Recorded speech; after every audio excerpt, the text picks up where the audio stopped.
UP सरकार ने इन bank सखियों के ऊपर ऐसे करीब 75,000 करोड़ के लेन देन की जिम्मेदारी सौंपी है।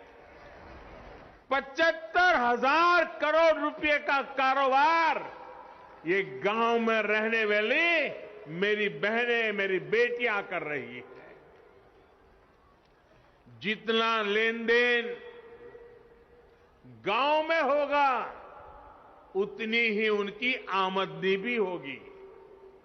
इनमें से ज्यादातर बैंक संख्या वो बहनें हैं कुछ समय पहले तक जिनके खुद के बैंक के खाते भी नहीं थे, लेकिन आज इन महिलाओं के हाथों में बैंकिंग की, डिजिटल बैंकिंग की ताकत आ गई है।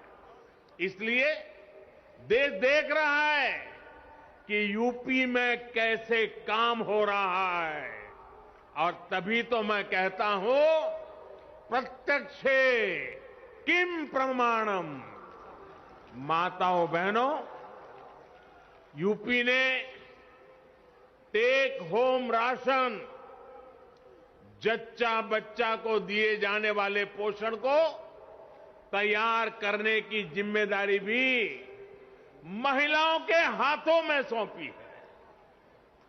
ये पोषण वाला राशन और आहार अब सेल्फ हेल्प ग्रुप में साथ मिलकर महिलाएं खुद बनाएगी। ये भी बहुत बड़ा काम है। सालाना हजारों करोड़ रुपए का काम है। जिन 202 पुष्टाहार उत्पादन यूनिट्स का आज शिलान्यास हुआ है, उनसे सेल्फ हेल्प ग्रुप की महिलाओं की आमदनी भी होगी और गांव के किसानों का भी बहुत बड़ा लाभ होगा। गांव की महिलाएं अपनी फैक्ट्री में पुष्टाहार बनाने के लिए फसल, अनाज गांव से ही तो खरीदने वाली हैं। यही तो सशक्तिकरण के वो प्रयास हैं जिन्होंने यूपी की महिलाओं का जीवन बदलना शुरू कर दिया है। सरकार अलग अलग सेक्टर्स में स्वयं सहायता समूहों को जो सहायता दे रही है, इसकी एक किस्त के तौर पर आज मुझे 1,000 करोड़ रुपए ट्रांसफर करने का सौभाग्य मिला है। यूपी के विकास की धारा अब किसी के रोकने से रुकने वाली नहीं है। उत्तर प्रदेश की महिलाओं ने, माता बहनों, बेटियों ने ठान लिया है, अब वो पहले की सरकारों वाला दौर वापस नहीं आने देगी। डबल इंजन की सरकार ने यूपी की महिलाओं को जो सुरक्षा दी है, जो सम्मान दिया है, उनकी गरिमा बढ़ाई है, वो अभूतपूर्व है।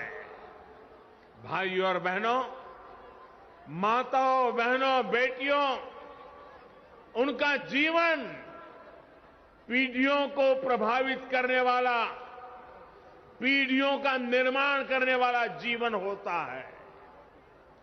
एक बेटी का सामर्थ्य, उसकी शिक्षा, उसका कौशल सिर्फ परिवार ही नहीं, समाज की, राष्ट्र की दिशा तय करती है। इसलिए 2014 में जब हमने मां भारती के बड़े सपनों, बड़ी आकांक्षाओं को साकार करने का बीड़ा उठाया, तो सबसे पहले देश की बेटी की विश्वास को नई ऊर्जा देने का प्रयास शुरू किया। इसलिए हमने बेटी के जन्म से लेकर जीवन के चक्र में हर अवस्था में महिलाओं को सशक्त करने के लिए योजनाएं बनाई, अभियान चलाए। साथियों, बेटियां कोख में ही ना मरी जाएं, वो जन्म लें, इसके लिए हमने बेटी बचाओ बेटी पढ़ाओ अभियान के माध्यम से समाज की चेतना को जगाने का प्रयास किया। आज परिणाम यह है कि देश के अनेक राज्यों में बेटियों की संख्या में बहुत वृद्धि हुई है। प्रसव के बाद भी बिना चिंता के अपने बच्चे की शुरुआती देखरेख करते हुए मां अपना काम जारी रख सके, इसके लिए महिलाओं की छुट्टी को 6 महीने किया गया है।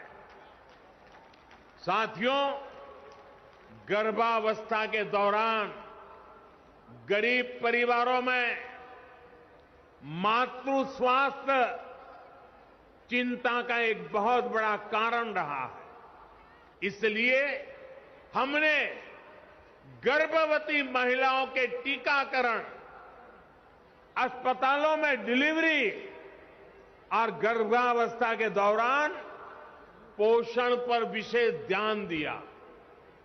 प्रधानमंत्री मातृ वंदना योजना के तहत गर्भावस्था के दौरान 5,000 रुपये महिलाओं के बैंक खाते में जमा किए जाते हैं ताकि वो उचित खान पान का ध्यान रख सके।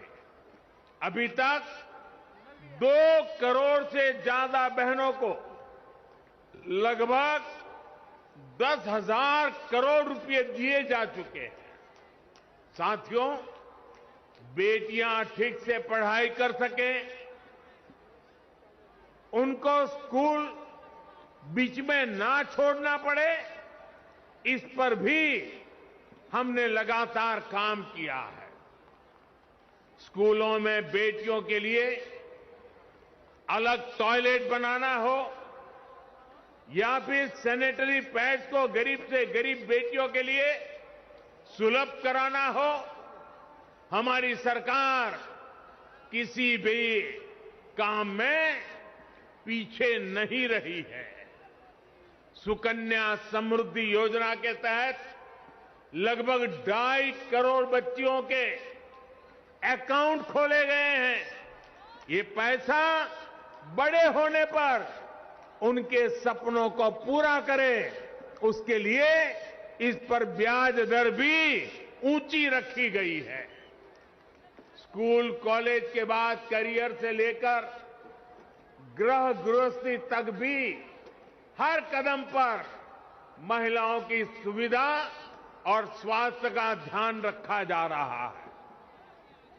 स्वच्छ भारत मिशन के तहत करोड़ों शौचालय बनने से, उज्ज्वला योजना के तहत गरीब से गरीब बहनों को गैस कनेक्शन की सुविधा मिलने से, घर में ही नल से जल आने से बहनों के जीवन में सुविधा भी आ रही है और उनकी गरिमा में भी वृद्धि हुई है। साथियों, आयुष्मान भारत योजना के तहत भी सबसे अधिक लाभ अगर किसी को हुआ है तो वो हमारी बहनें ही है। चाहे वो अस्पतालों में डिलीवरी हो या फिर दूसरा इलाज, पहले पैसे के अभाव में बहनों के जीवन पर संकट रहता था। अब 5 लाख रुपए तक के मुफ्त इलाज की सुविधा मिलने से उनकी ये चिंता दूर हो गई है।